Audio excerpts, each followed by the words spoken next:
Até convido você a prestar atenção nessa conversa, você que porventura diga e saiba que é só a educação que transforma a nossa sociedade, então a gente tem de falar sobre isso.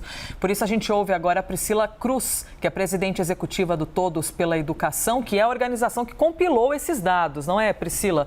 Primeiro, bem-vinda sempre, aqui a programação é sempre ótimo poder ouvi-la.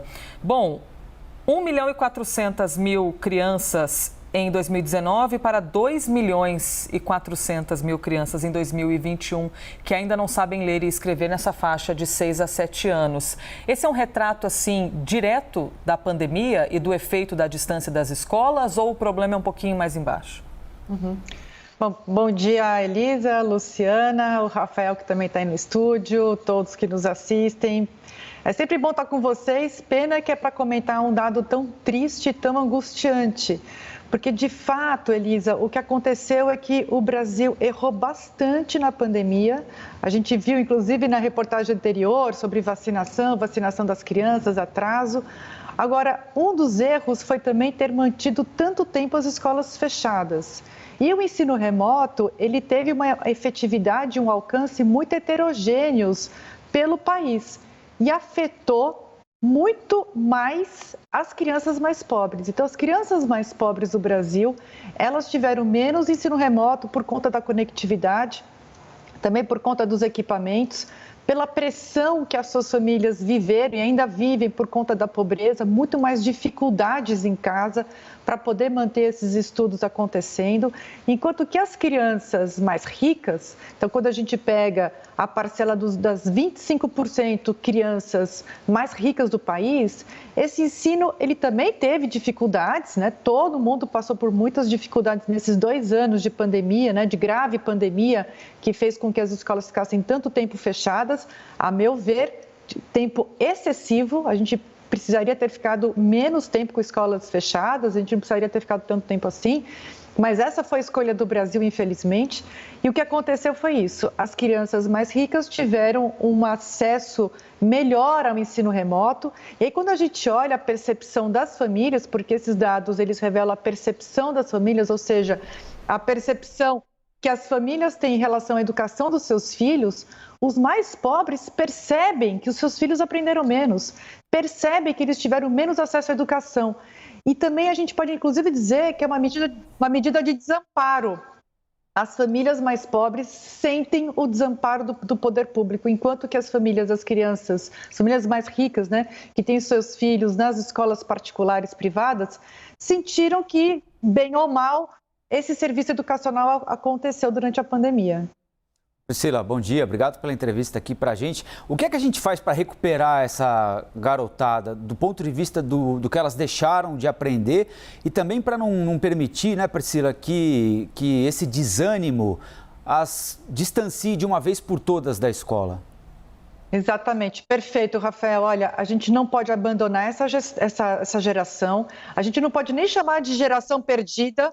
Não é uma geração perdida, é muito importante que agora esses números façam com que a gente acorde, que a gente realmente enfrente essa situação. É uma situação gravíssima para a vida dessas crianças, sem dúvida nenhuma, porque se essas crianças permanecerem analfabetas, o que vai acontecer é que elas vão entrar no 3º ano do Fundamental, no 4º, depois no Fundamental 2, ou até no ensino médio, se elas não desistirem antes, sem condições para continuar a aprender. Então, elas vão ficar patinando nesse sistema todo até o final da sua trajetória escolar.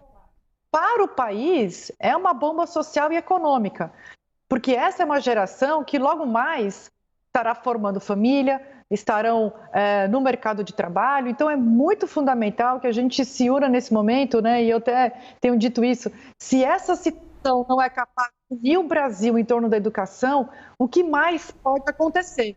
E a gente precisa fazer com que essa situação seja um grito, um apelo para aqueles que estão se candidatando nesse ano, né, para as eleições desse ano, para assumirem no ano que vem a presidência da República, os governos estaduais, e também não deixar que essa bola caia nesse ano. Tem muita coisa que pode ser feita, por exemplo, e muitas redes já estão fazendo, um processo intenso de recuperação de aprendizagem, a partir da avaliação de aprendizagem desses alunos, formação de professores e tempo extra na escola. A criança precisa ficar mais tempo na escola para poder recuperar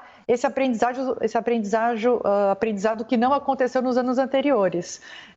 Uma ampliação urgente das escolas em tempo integral, né? Das matrículas das escolas em tempo integral. Também isso é urgente, a gente vai precisar intensificar a oferta educacional nos próximos anos. Então, dá para recuperar, mas precisa de decisão política, como a gente conversou, né, Elisa, recentemente, precisa de muita decisão política, precisa realmente os governadores, os prefeitos e o governo federal, de uma vez por todas, assumir essa responsabilidade de recuperar a aprendizagem dessas crianças. Priscila, você é uma pessoa que incansavelmente joga holofote sobre esse problema da educação, joga holofote sobre uma espécie de encenação no Brasil, inclusive, né? As pessoas falam, não, a gente vai largar essa geração e vamos focar na primeira infância, que a gente tem que olhar para o futuro. E é sempre a mesma coisa, a gente está sempre voltando a essa mentira que é jogar foco na primeira infância e nunca joga esse foco. E eu sei que é um tema que nos deixa até emocionados, essa perda de toda essa geração. Eu lhe pergunto agora especificamente sobre uma outra mazela do Brasil. Além do descaso com a educação, a gente tem o nosso abismo social, que foi muito ampliado nesse momento, entre os mais ricos e os mais pobres, entre as crianças negras e as crianças brancas. Eu queria que você nos ajudasse a entender a nossa perda nesse momento, justamente por pessoas que estão nas periferias, por exemplo, e que têm muito maior índice de evasão escolar, que muitas vezes morrem mais cedo ou que são encarceradas mais cedo. Perfeito, Luciana. Olha, de fato, a desigualdade educacional é o berço da desigualdade social, econômica e racial também. A gente precisa dizer isso. No Brasil, a gente tem uma questão urgente, muito, assim, inclusive é uma demanda, é algo que a gente precisa realmente enfrentar. É um imperativo ético, é um imperativo social e econômico resolver essa desigualdade educacional para a gente poder sonhar com um país melhor. O que a gente precisa, então, fazer, Luciana? Para além de todas essas medidas, olhar para a primeira infância, obviamente, tem que olhar, mas a gente vai ter que olhar para todo o ciclo educacional, toda a educação básica, senão esses jovens que estão no ensino médio, a gente não pode perder esses meninos. Então, por exemplo, educação integral, como eu já disse, educação profissional e uma educação profissional moderna, contemporânea, que tem a ver com a economia verde, com a economia digital, com a economia criativa. A gente precisa também ter uma atenção maior em termos de financiamento, algo que eu venho também dizendo há muito tempo, a gente tem que dar mais para quem tem menos. Qualquer política que queira reduzir desigualdade precisa também fazer uma escolha muito clara em dar mais, colocar mais recursos, mais investimentos, justamente, Luciana, onde você falou, nas periferias, nas cidades mais pobres. O novo Fundeb já foi um passo nesse sentido, mas não é o suficiente. Então, toda a gestão agora, estadual, municipal, precisa olhar principalmente para esses alunos mais pobres e dar para eles as escolas com a melhor infraestrutura, em tempo integral, com os melhores professores muito bem formados a partir da avaliação de aprendizagem desses alunos. Então, a gente precisa de fato uma revolução educacional no Brasil. A educação saiu dessa pandemia pior do que o que ela já estava, mas tem algo que pode ser positivo a partir disso tudo, é que eu acho que essas crianças, elas estão gritando pelo nosso socorro, e quando a gente vê a alegria dessas crianças voltando para a escola, a gente percebe o quanto que as nossas crianças, os nossos jovens e as famílias também valorizam a educação. É uma mentira que o brasileiro não valoriza a educação. O que a gente tem são gestores públicos que falam muito mais do que realizam, e o que a gente precisa cobrar são as realizações deles todos, né? E eu acho que essa mudança da sociedade em cobrar mais e não ficar contente com qualquer esmola educacional que é jogada para essas crianças, mas sim cobrar educação em tempo integral, alimentação na escola, Luciana. A gente está vendo essa situação de pobreza aumentar no Brasil. As escolas precisam garantir alimentação nutritiva para crianças e jovens. 3 refeições, 2 refeições, porque senão essas crianças estão passando fome nas escolas. E isso afeta a aprendizagem. Por isso que as crianças mais pobres têm mais dificuldade, sim. Mas não é porque elas são menos inteligentes, mas é porque elas têm uma série de dificuldades nas suas vidas que as crianças mais ricas não têm.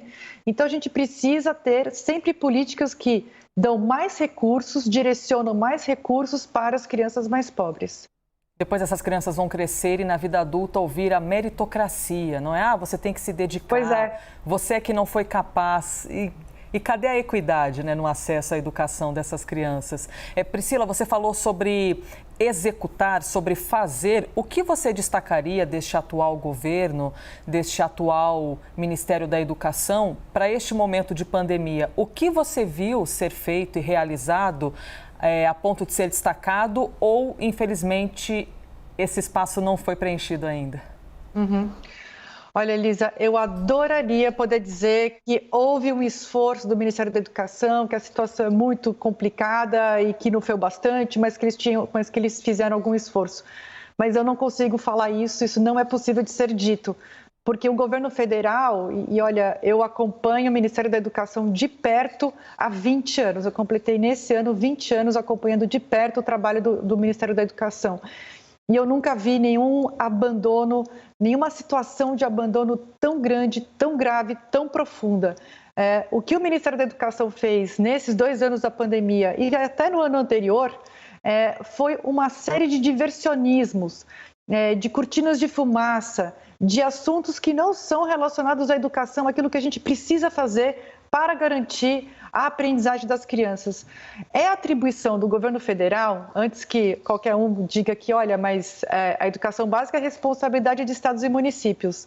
Não é verdade. Está lá na Constituição Federal. É atribuição do governo federal apoiar estados e municípios com recursos e apoio técnico para a redução da desigualdade e para que todos eles cheguem nos patamares previstos e com as metas educacionais que a gente já tem previstas no Plano Nacional de Educação. Então, é atribuição do governo federal fazer a coordenação dos esforços para que estados e municípios tenham menos desigualdade, mas igualdade num patamar acima, no patamar superior de excelência educacional. O que a gente viu foi, infelizmente, o governo federal que inventou assuntos, educação militar, militarização da educação e que nada foi feito, e até ainda bem, porque esse não é o caminho. Também inventou o homeschooling, né, que é aumentar, incentivar as famílias a educarem seus filhos, a fazer a educação formal, o que seria escolar, dentro de casa, que também não avançou. Ainda bem que o Congresso Nacional não está andando com esse PL, porque ainda mais agora, depois da pandemia, as crianças já ficaram 2 anos em casa, sem acesso ao ensino remoto. Agora o governo quer que essas crianças continuem em casa, aprendendo em casa, sendo que elas não aprenderam justamente porque elas ficaram em casa e não frequentaram a escola. Então, o que a gente tem tido é uma série de atropelos, de não pautas, de não assuntos educacionais, mas que, infelizmente, animam uma torcida, né? Polemizam. E a gente está vendo que esse é um governo que vive da polêmica, né? Ele vive de polemizar. Agora, na educação, a polêmica não resolve nada. Da mesma forma que a polêmica não mata a fome, a polêmica não gera empregos, a polêmica também não melhora a educação. Então, o que a gente precisa é de um governo federal que realmente olhe para as evidências, para aquilo que funcione e trabalhe junto com estados e municípios para resolver as questões verdadeiras e não jogar culpas e criar diversionismos, que isso só atrapalha e quem paga o preço são as crianças mais pobres, né? Infelizmente, quem paga o preço sempre são as crianças periféricas, negras, pobres, que pagam com as suas vidas.